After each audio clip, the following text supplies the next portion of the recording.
diri terdakwa sendiri saja sulit bagi terdakwa akibat perasaan syok mendengar suara letusan-letusan tersebut. Oleh karenanya, bagaimana mungkin terdakwa bisa mencegah atau menasehati saudara Ferdi Sambo untuk bertindak jika terdakwa sendiri sama sekali tidak mengetahui tindakan apa yang akan dilakukan oleh saudara Ferdi Sambo. Dengan demikian, dalil penuntut umum dalam surat tuntutannya harus dinyatakan tidak terbukti karena tidak sesuai dengan fakta persidangan. 15. Tuduhan penuntut umum mengenai terdakwa mengetahui pemberian handphone dan sejumlah uang bertentangan dengan fakta sidang yang sebenarnya dan tidak berdasar. Bahwa dalam tuntutannya, penuntut umum menyatakan terdakwa ikut bertemu dengan saksi Richard Eliezer, saksi Riki Rijal, dan saksi Kuat Mahruf untuk memberikan handphone dan menjanjikan uang sebagaimana yang diuraikan dalam surat tuntutannya.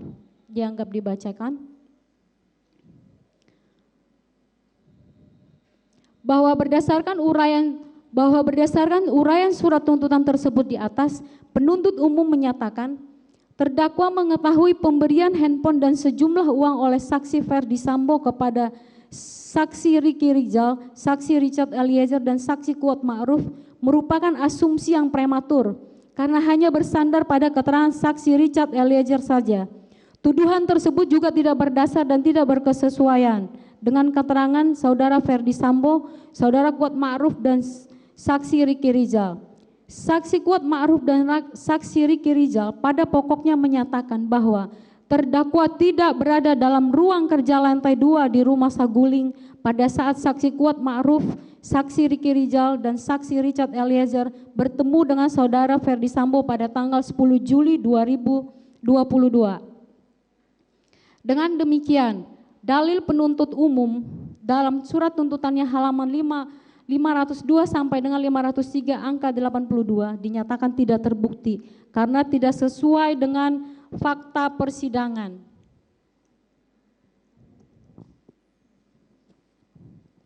16. Analisa internal waktu CCTV berkesesuaian dengan alat bukti sah lainnya.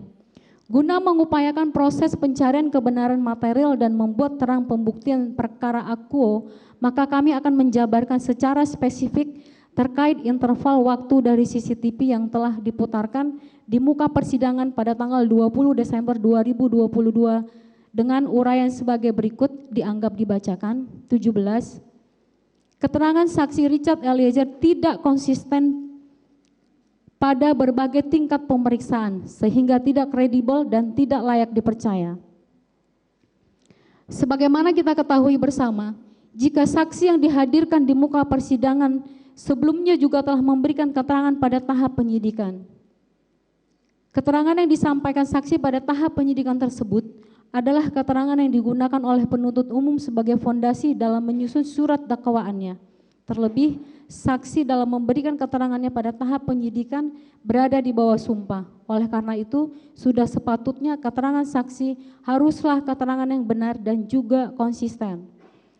Dalam berkas perkara yang kami terima, walaupun terdapat beberapa dokumen yang hilang, akan tetapi kami tetap berusaha melakukan peninjauan secara cermat terhadap keterangan saksi, keterangan ahli, dan alat bukti lainnya guna mencari kebenaran material perkara akuo.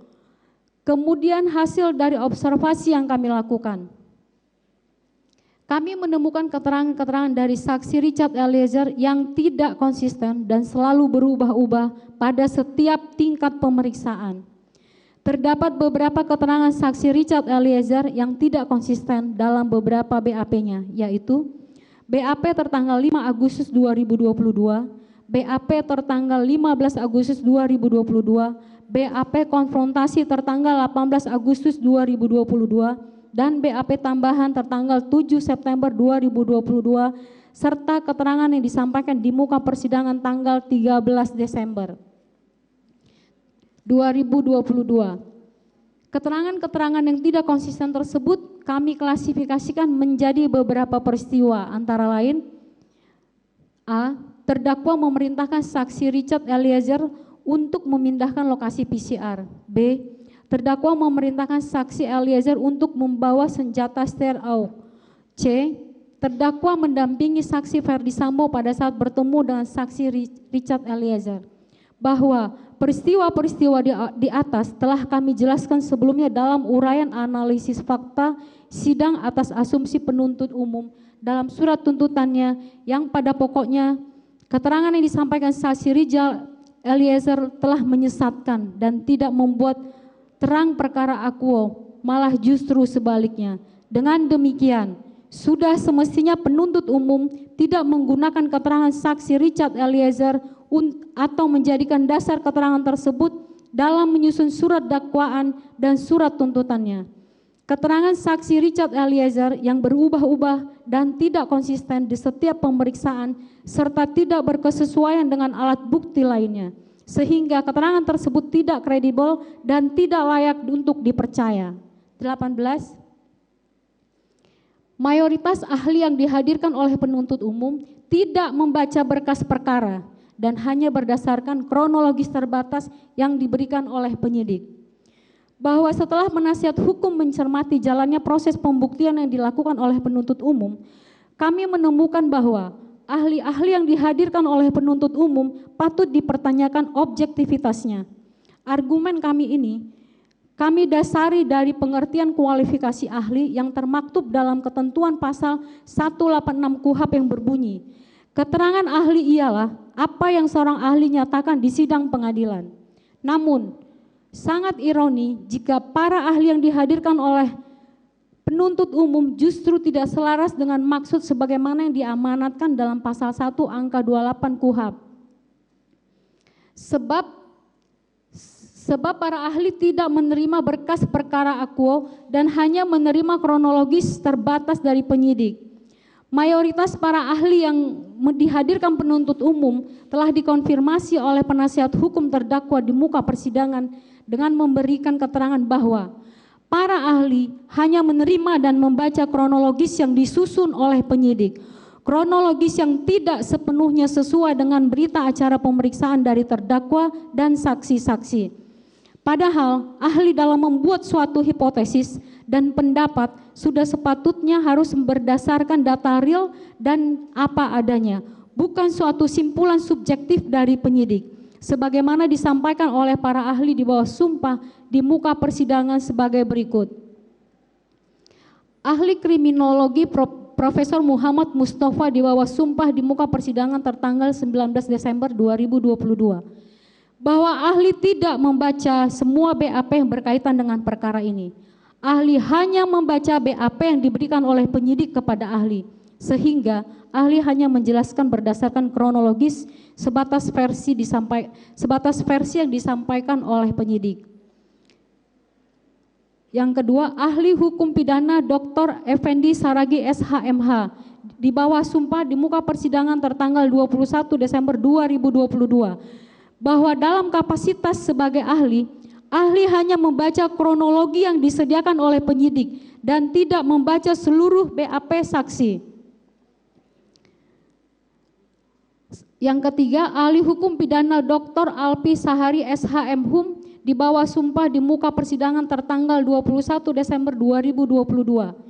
Bahwa dalam kapasitasnya sebagai ahli hanya membaca kronologis yang disediakan dan digambarkan oleh penyidik, yang selanjutnya ahli analisis dengan menggunakan konstruksi keilmuan ahli. Ahli tidak membaca seluruh BAP saksi-saksi. Selain daripada itu, ahli poligraf yang dihadirkan oleh penuntut umum di bawah sumpah di muka persidangan tanggal 14 Desember 2022 menunjukkan tidak imparsial, tidak independen, serta tidak objektif sebagaimana tampak dalam melakukan pemeriksaan kepada diri terdakwa. Ahli poligraf tidak diberikan kewenangan untuk menyusun pertanyaan. Dengan demikian, keterangan para ahli yang dihadirkan penuntut umum yang bersumber dari data yang tidak kredibel, yaitu data yang bersumber hanya dari kronologis terbatas penyidik dan tidak pernah membaca berkas perkara, sudah semestinya tidak layak untuk dijadikan acuan dalam perkara akuo. Mohon izin yang mulia dilanjutkan oleh rekan kami. Izin melanjutkan Yang Mulia. Nomor 19. Penuntut umum tidak menggunakan alat bukti secara utuh. Dalam pemeriksaan perkara, seharusnya penegak hukum wajib memeriksa alat bukti secara komprehensif dan menyeluruh, serta konsisten dalam menggunakan alat-alat bukti tersebut. Bahwa dengan tetap berpegang terhadap fakta demi fakta yang terungkap di persidangan, kami penasihat hukum terdakwa menyayangkan penuntut umum justru hanya mengambil keterangan sepenggal-penggal atau sepotong-potong. Padahal tujuan dari persidangan ini adalah menemukan kebenaran material. Penuntut umum dalam surat tuntutannya menggunakan alat bukti secara tidak proporsional. Sebagaimana yang telah kami kemukakan berdasarkan sorotan di atas, seperti penuntut umum mengabaikan hasil tes poligraf yang telah berkata jujur bahwa jika tidak ada yang memerintahkan saksi Riki Rizal Wibowo untuk melakukan pengamanan senjata HS milik korban. Namun, sebaliknya mengamini hasil tes poligraf yang mengatakan jika terdakwa terindikasi berbohong, tidak mengakui perselingkuhan terdakwa dengan korban. Padahal, kondisi psikologis terdakwa pada saat dilakukan tes poligraf tersebut sedang dalam keadaan terguncang. Pada dasarnya, penuntut umum diperbolehkan untuk memilah alat bukti mana yang dapat digunakan untuk membuktikan dakwaan maupun tuntutannya. Namun, hal tersebut bukan berarti penuntut umum dapat mengendapkan fakta sidang dan bukti-bukti tersebut. Karena setiap bukti yang dikumpulkan adalah guna menunjang majelis hakim dalam menyusun putusannya. Artinya, dalam hal seluruh alat bukti yang telah diungkapkan di muka persidangan, baik oleh penuntut umum dan penasihat hukum, wajib dikemukakan seluruhnya. Perlu kami sampaikan pula, untuk menaikkan derajat pemeriksaan perkara ini hingga ke pembuktian material, setiap keterangan saksi yang disampaikan dalam persidangan ini telah kami siapkan transkripnya dan kami sertakan pula sebagai lampiran dalam pembelaan ini. Sehingga keterangan saksi bisa dibaca kembali dengan utuh, bukan sekedar mengutip keterangan sesukanya.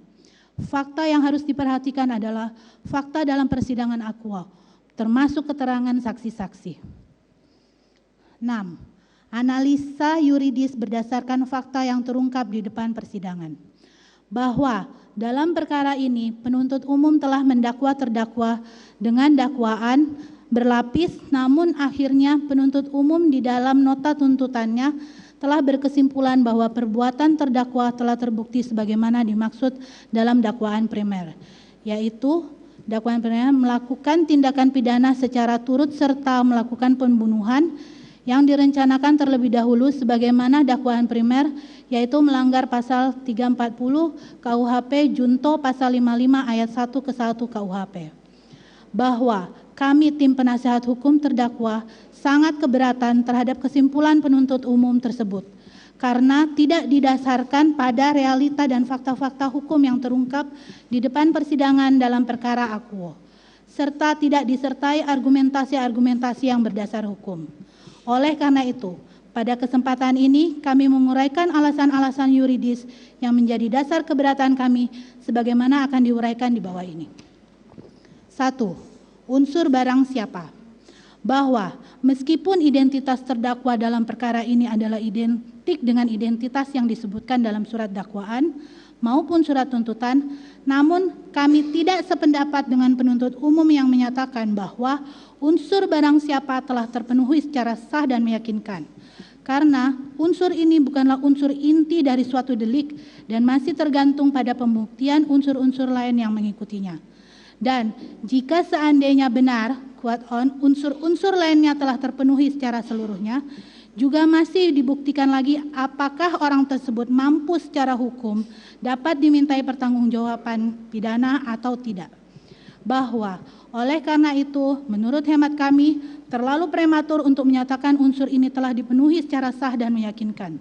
Dan oleh karena itu, kami bahas dalam unsur-unsur selanjutnya. Kedua, unsur dengan sengaja. Bahwa pengaturan perundang-undangan tidak memberikan definisi dari unsur dengan sengaja, sehingga untuk mendefinisikan unsur dengan sengaja harus merujuk pada doktrin-doktrin yang berkaitan.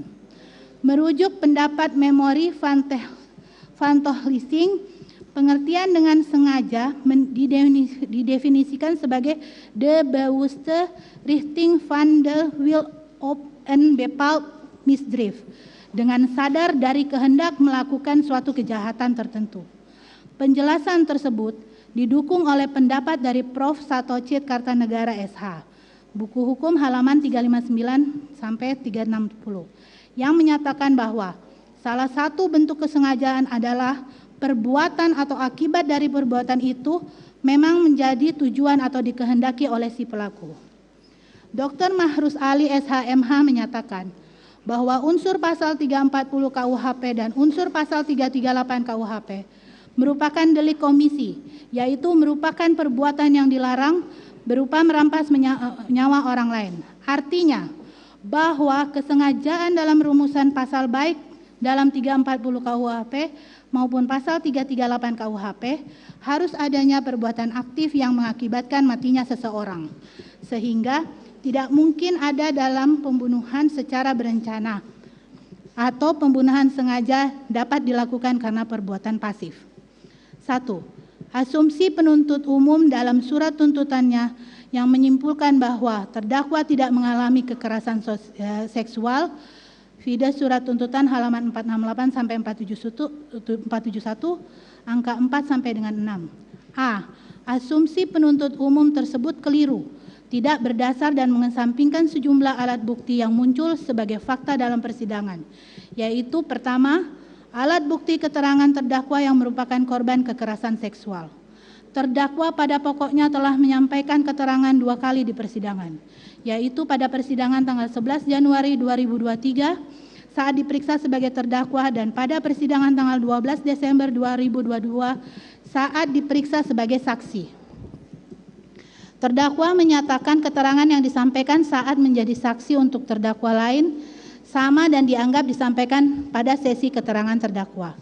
Selain itu, terdakwa juga menyampaikan bahwa keterangan yang telah disampaikan di BAP pada sejumlah pemeriksaan di tingkat penyidikan juga dianggap disampaikan di persidangan, dianggap telah dibacakan. Kedua, berdasarkan keterangan ahli Dr. Anda Reni Kusuma Wardani selaku Ketua Tim Pemeriksaan Psikologi Forensik di bawah sumpah di muka persidangan pada tanggal 21 Desember 2022 yang pada pokoknya menyatakan bahwa kesimpulan ahli bersesuaian dengan kriteria keterangan kredibel. Dalam salah satu bagian keterangannya, ahli juga menyampaikan keterangan terdakwa tentang kejadian kekerasan seksual di Magelang pada tanggal 7 Juli 2022 adalah keterangan yang layak dipercaya. Di dalam rekomendasi ahli juga menyarankan relevan untuk didalami untuk ditindaklanjuti. Ketiga, keterangan ahli pidana Dr. Mahrus Ali SHMH dan Prof. Said Karim SHMH yang berkesesuaian dengan keterangan ahli psikolog forensik yang menyatakan tidak ada visum akan menyulitkan pembuktian, tapi tidak menyatakan bahwa kejahatan itu tidak terjadi. Kenapa? Karena masih terdapat banyak alat bukti yang dapat dihadirkan selain visum, seperti psikologis dapat menjelaskan kejahatan itu. Contohnya, orang atau korban yang diperkosa pasti mengalami trauma. Maka yang dapat membuktikannya adalah ahli psikologis untuk menjelaskan perbuatan itu. Keempat, berdasarkan alat bukti saksi Kuat Ma'ruf, Susi, Richard Eliezer, Ricky Rizal yang saling berkesesuaian antara ditemukannya terdakwa tergeletak di depan kamar mandi lantai 2 dan terlihat korban celingukan turun dari lantai 2 kediaman Magelang. 1. Keterangan saksi Kuat Ma'ruf di bawah sumpah di muka persidangan tertanggal 13 Desember 2022. Keterangan saksi Susi di bawah sumpah di muka persidangan tertanggal 8 November 2022. Keterangan saksi Richard Eliezer di bawah sumpah di muka persidangan tertanggal 13 Desember 2022. Keterangan saksi Ricky Rizal Wibowo di bawah sumpah di depan persidangan tertanggal 13 Desember 2022. Dianggap telah dibacakan. Kelima, berdasarkan alat bukti surat berupa hasil pemeriksaan psikolog forensik nomor 056 dan seterusnya tertanggal 6 September 2022 dalam kesimpulannya menyatakan bahwa informasi yang disampaikan Putri Chandrawati yang menurut Putri Chandrawati dirinya mengalami kekerasan seksual oleh Nofriansyah Yosua berkesesuaian dengan indikator keterangan yang kredibel. Bahwa jelas penuntut umum justru mengaburkan dan mengabaikan alat bukti yang mendukung adanya kekerasan seksual. Bahwa dalil penuntut umum yang menyatakan kekerasan seksual tidak didukung alat bukti yang kuat sangat tidak berdasar. B. Bahwa sangat disayangkan penuntut umum sangat memaksakan keterangan saksi Vera Simanjuntak sebagai dasar penunjuk umum dalam menyimpulkan terdakwa tidak mengalami kekerasan seksual. Padahal sebaliknya, berkaitan dengan keterangan saksi Vera Simanjuntak mengenai tersebut, Ketua Komnas Hak Asasi Manusia yaitu Ahmad Taufan Damanik menyatakan keterangan saksi Vera Simanjuntak yang menceritakan percakapan dirinya dengan korban pada tanggal 7 Juli 2022 malam hari justru memperkuat dan menunjukkan jika peristiwa kekerasan seksual terhadap terdakwa memang benar terjadi. C. Bahwa Prof. Muhammad Mustafa selaku ahli kriminolog yang dijadikan dasar penuntut umum dalam menguraikan tidak adanya kekerasan seksual pada diri terdakwa patut dikesampingkan sebab ahli dalam memberikan opininya tidak berdasarkan berkas karena ahli tidak pernah menerima dan membaca berkas perkara. Hal ini dinyatakan sendiri oleh ahli di muka persidangan bahwa ahli tidak pernah membaca ataupun menerima berkas perkara akuo. D. Bahwa penuntut umum menyimpulkan tidak adanya kekerasan seksual pada diri terdakwa dengan hanya menggunakan pendekatan teori relasi kuasa antara atasan dan bawahan. Namun, penuntut umum justru menutup mata terhadap pendekatan-pendekatan atau teori-teori dalam pembuktian tindak pidana kekerasan seksual sebagaimana telah terungkap di persidangan yang disampaikan oleh Dr. Andes Reni Kusuma Wardani selaku ahli psikolog forensik di bawah sumpah di muka persidangan pada tanggal 21 Desember 2022 yang menyatakan jika dilihat pada konstruksi gender secara umum yang lebih dominan ialah pihak yang memiliki fisik yang lebih kuat, memiliki tubuh yang lebih besar dan ada satu lingkungan yang kemudian mendorong untuk memungkinkan terjadinya peristiwa tersebut. Sehingga pada konstruksi gender relasi kuasa itu menjadi berbeda. Bahwa penuntut umum yang menyatakan terdakwa bertemu kembali dengan korban sesaat setelah terdakwa mengalami kekerasan seksual menunjukkan tidak adanya peristiwa kekerasan seksual yang dialami oleh terdakwa. Nampak jika penuntut umum tidak memahami pendekatan-pendekatan terkait pembuktian kekerasan seksual sebagaimana disampaikan oleh ahli yang dihadirkan oleh penuntut umum yang menyatakan keterangan Dr. Anda Reni Kusuma Wardani, ahli psikolog forensik di bawah sumpah di muka persidangan tertanggal 21 Desember 2022. Yang terjadi pada terdakwa Putri Chandrawati adalah lebih sesuai dengan respon kontrol di mana seolah-olah tidak ada emosi apa-apa dan tidak terjadi apa-apa. Hal tersebut merupakan suatu defense mechanism untuk bisa tetap tegar. F. Bahwa penuntut umum menyatakan terdakwa mengajak korban untuk isolasi mandiri di Duren 346 tidak menunjukkan rasa trauma yang dialami terdakwa sebagai korban kekerasan seksual. Perlu kami luruskan, terlebih dahulu dalil penuntut umum yang menyatakan bahwa terdakwa mengajak korban untuk isolasi mandiri di Duren 3. Faktanya, terdakwa tidak pernah mengajak korban untuk isolasi mandiri di Duren 346. Sebagaimana keterangan saksi-saksi sebagai berikut. Keterangan saksi Daden Miftahul Haq di bawah sumpah di muka persidangan tertanggal 8 November 2022, keterangan saksi Riki Rizal di bawah sumpah di muka persidangan tanggal 13 Desember 2022, keterangan saksi Richard Eliezer di bawah sumpah di muka persidangan tanggal 13 Desember 2022, dianggap telah dibacakan. Berkaitan dengan asumsi penuntut umum yang menyimpulkan bahwa terdakwa tidak terlihat seperti trauma hanya berdasarkan gambar CCTV yang diputar di muka persidangan. Diputar di muka persidangan tersebut hanyalah kesimpulan yang tidak masuk akal. Apakah hanya dengan melihat gambar CCTV, penuntut umum dapat menyimpulkan adanya trauma atau tidak tanpa melakukan pemeriksaan? Jika penuntut umum masih mendalilkan bahwa terdakwa tidak terlihat seperti trauma, seharusnya penuntut umum melakukan asesmen terhadap diri terdakwa. G. Penuntut umum menyimpulkan dengan tidak adanya visum et repertum, maka terdakwa tidak dapat dikatakan mengalami kekerasan seksual. Dalil penuntut umum tersebut tidak tepat, bersifat asumsi, dan tidak sesuai dengan hukum acara pidana yang diatur di KUHP ataupun Undang-Undang TPKS. Telah kami jelaskan sebelumnya bahwa perlu dipahami hukum acara tentang tindak pidana kekerasan seksual selain diatur pada KUHP juga terdapat pada Undang-Undang TPKS. Apakah dimungkinkan penggunaan alat bukti di luar KUHP? Prof. Sudikno Mertokusumo dalam bukunya menguraikan salah satu metode penafsiran hukum berupa interpretasi sistematis atau logis, yaitu metode penafsiran hukum yang menafsirkan undang-undang sebagai bagian dari keseluruhan sistem perundang-undangan dengan hubungannya dengan undang-undang lain.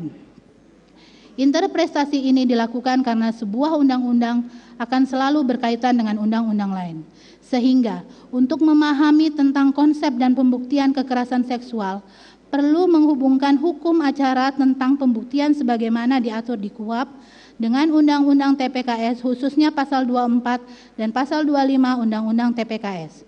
Secara lebih rinci, pasal 24 ayat 3 Undang-Undang TPKS mengatur bentuk-bentuk alat bukti surat, yaitu A. Surat keterangan psikologis klinis dan atau psikiater atau dokter spesialis kedokteran jiwa.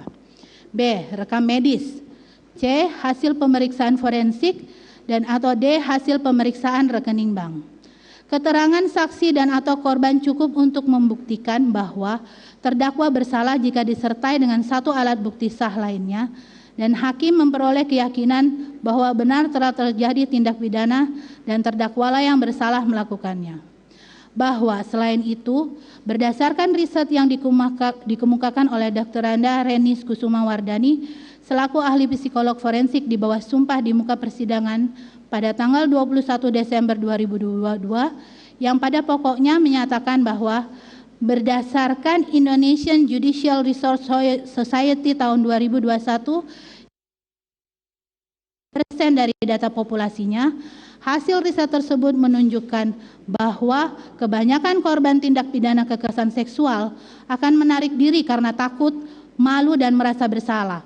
Sehingga Undang-Undang TPKS mengakomodir keterangan satu saksi dan atau korban didukung dengan satu alat bukti yang sah cukup membuktikan seseorang bersalah melakukan tindak pidana. H. Bahwa penuntut umum menggunakan hasil poligraf yang menunjukkan terdakwa berbohong, berselingkuh dengan korban didapat secara melawan hukum dan kondisi psikologis terdakwa sedang terguncang. M. Yahya Harahap menjelaskan dalam bukunya yang berjudul Pembahasan Permasalahan dan Penerapan KUHP, Pemeriksaan Sidang Pengadilan, Banding, Kasasi, dan Peninjauan Kembali halaman 230 pada pokoknya menjelaskan keterangan yang diberikan ahli bukan keterangan yang berorientasi demi keilmuan, tetapi keterangan keahlian yang mereka berikan demi keadilan. Keterangan ahli dalam persidangan pengadilan harus difokuskan sehubungan dengan perkara yang sedang diperiksa. Pertama, Aji Febrianto Aroshid selaku ahli poligraf di bawah sumpah di muka persidangan tertanggal 14 Desember 2022 menyatakan